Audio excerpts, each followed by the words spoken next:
Well, we've got some breaking news out of the White House at this hour. A major shakeup. UN Ambassador Susan Rice is going to become National Security Advisor, replacing Tom Donilon, who is resigning. Let's get right to NBC's chief White House correspondent and political director Chuck Todd with details. And Chuck, this move had long been rumored, but this is quite significant. Tell us about it.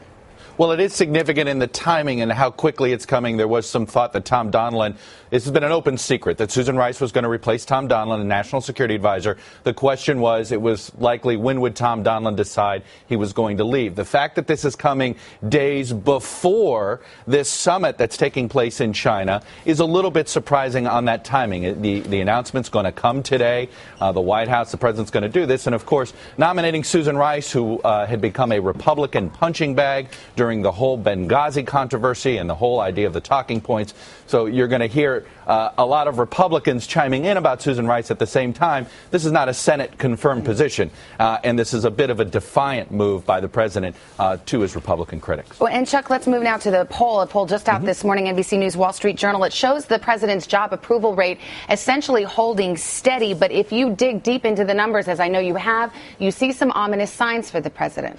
You do. It's one of those cases, lift the hood. It looks fine on the surface, but underneath, not so good. Major erosion among independents, political independents. Over a 3-month period, the president's support among independents has gone from 41%, dropping down to a very paltry 29%. That is an ominous sign. Those are actual swing voters. But then if you look at certain presidential characteristics, and you sort of see how these trio of controversies in Washington, IRS, Benghazi, have impacted the president. His ability to handle a crisis, confidence in this, all down. Strong leadership qualities down. Being honest and straightforward, public down. All of these areas not looking good as far as the public is concerned. And this is the way you can see that the public is just not happy with how the president's running the country. Yeah, but you see, again, his approval ratings staying steady, which I suppose you attribute to the fact that his numbers on the economy have gotten a little bit better. Let's dive into that trio of scandals, because I think it does show that there is an impact on the president.